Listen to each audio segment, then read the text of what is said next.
Om Shanti, how are you? The world is watching Chinese people protesting against their own government. So, what is the main reason for this protest? They issued a strict lockdown to contain COVID 19. Actually, this is what the whole world did when they had coronavirus. But now, unfortunately, only China seems to suffer from that, so they want to bring that to zero. That's why they are forced to issue this strict lockdown. But during lockdown, fire broke out, and as a result, few people died in a house that was caught fire. So people got really furious about that, and they were very angry because obviously during lockdown our normal life will definitely be affected. So that suppressed anger all burst out when this fire broke out, taking away life of few people. Similarly, in Iran, huge protest that started a few months before still continues. It started because of the death of a young woman who was arrested for not wearing hijab properly. Unfortunately, she died while she was under police custody. So people got real angry about it because they suspect that it is the police that killed her.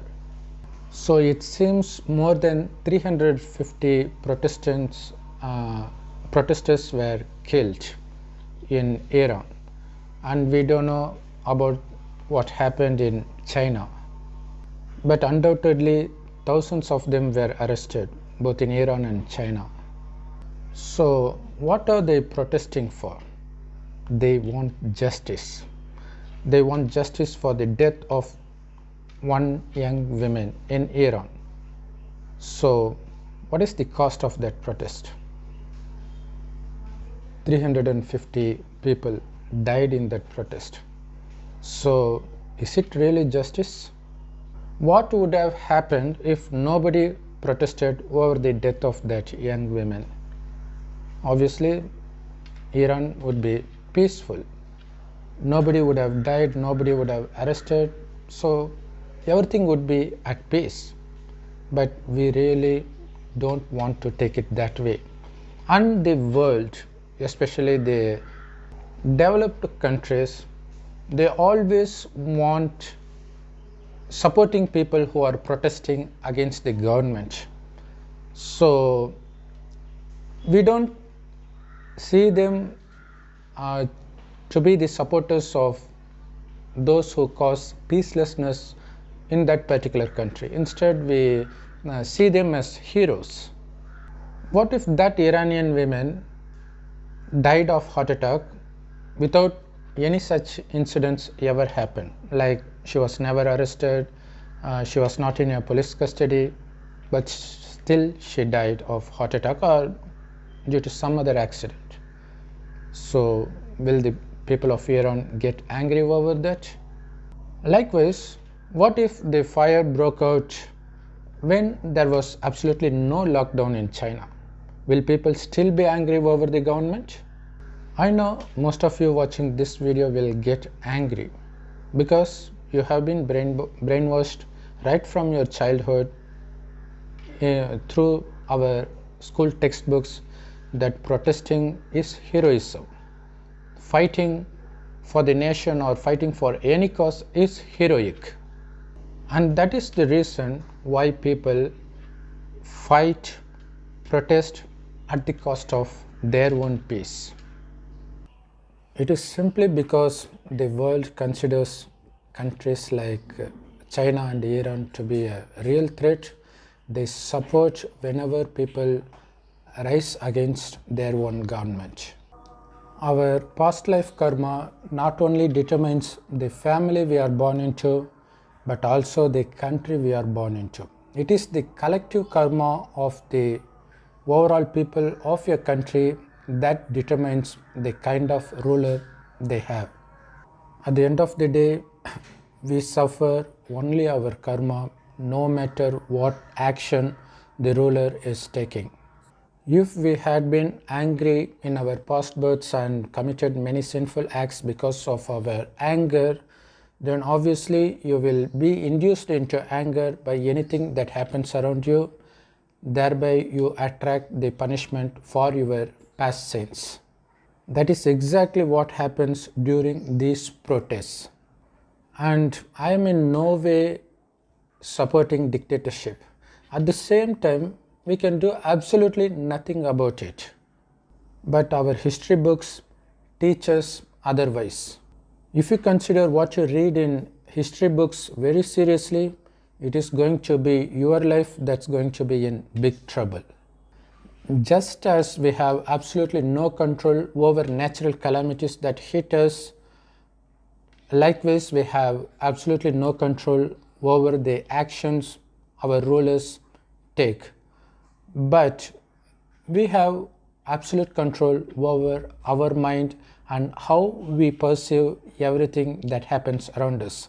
Whether you are going to react against it in a violent way, or you are going to stay calm considering it to be the consequence of your own karma. If you choose to believe in this second option, you will be at peace forever. But mostly people will choose the first one, which is why they are putting their life peaceless and also put the lives of others peaceless. We are now at the end of this 5,000-year time cycle. So obviously the world is nearing its destruction time. So obviously all our karmic accounts have to be settled. So be prepared to give up anything. If you hold on to anything, that's how you are going to be punished. It is because people get so attached to some kind of belief or so attached to their relatives, they get punished when their relatives turn against them or when their close ones die. The only means to remain safe is to detach yourself from everything, including this perishable body, because you are not this perishable body, but you are an imperishable soul that controls this body. This soul shines like a tiny star in between the eyebrows. So it is the soul that sees through the eyes, listens through the ears, speaks through the mouth. So it is the soul that performs all actions with the help of this body. But we are not this body. As long as you are clear about it, you will not be deceived by anything that happens around you, so that you can escape the consequence of your past sinful karma.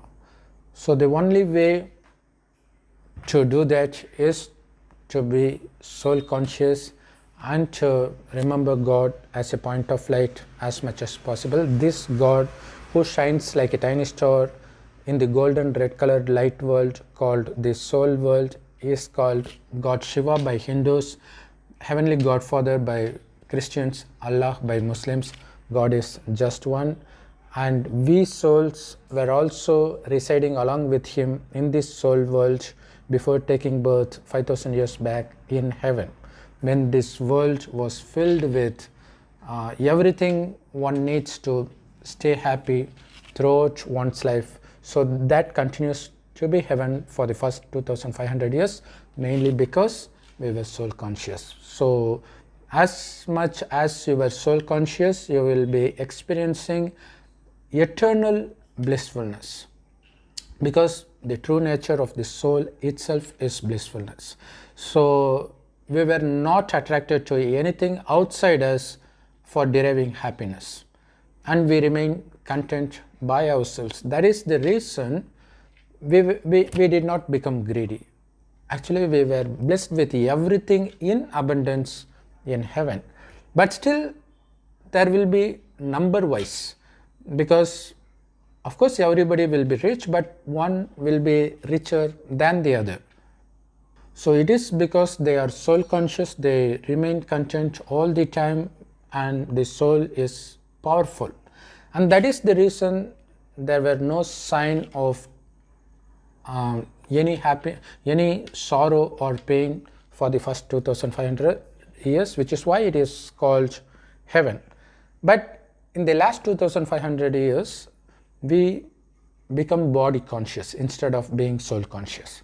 So that's when the real problem arises, because we become addicted to sensual pleasures, thereby become slaves for these 5 vices: lust, anger, greed, attachment and ego, which is the root cause for all the pain and suffering that we have been experiencing now. So our real enemy is not the ruler or any family member or natural calamities, but our addiction to these 5 vices, which is the sole reason for us to lose all the treasures God blessed us with in the beginning of heaven. So we lose it gradually by becoming addicted to sensual pleasures. So we need to stay out of sensual pleasures by becoming soul conscious.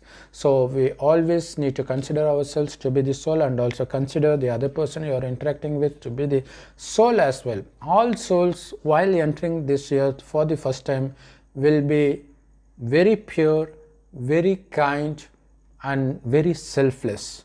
But it is only after taking several rebirths and after becoming body conscious, the souls get slowly corrupt to change into what we are today.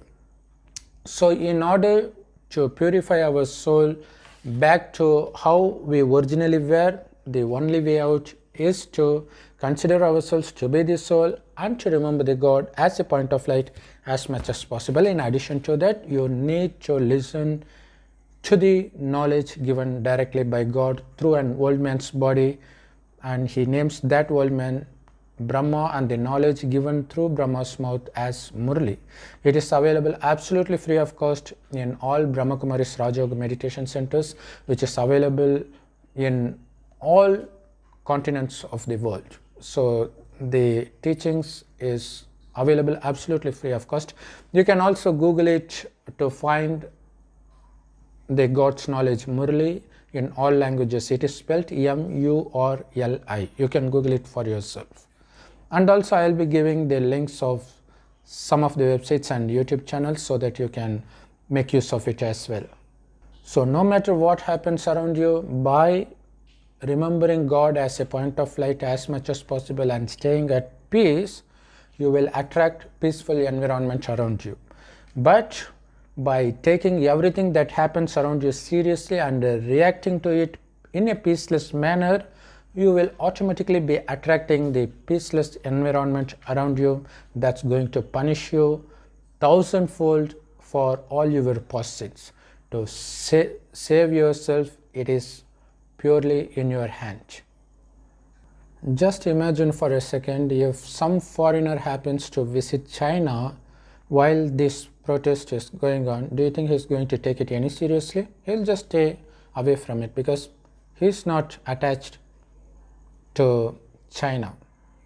Same applies to Iran. So it is because of your attachment to that community or nation or religion that you get furious. So detachment is the only way to remain peace forever. After all, we need only peace. You will never achieve it by disturbing the peace of others, even if they do evil to you. Actually, this is the essence of all religions. But unfortunately, no religious preacher is teaching that.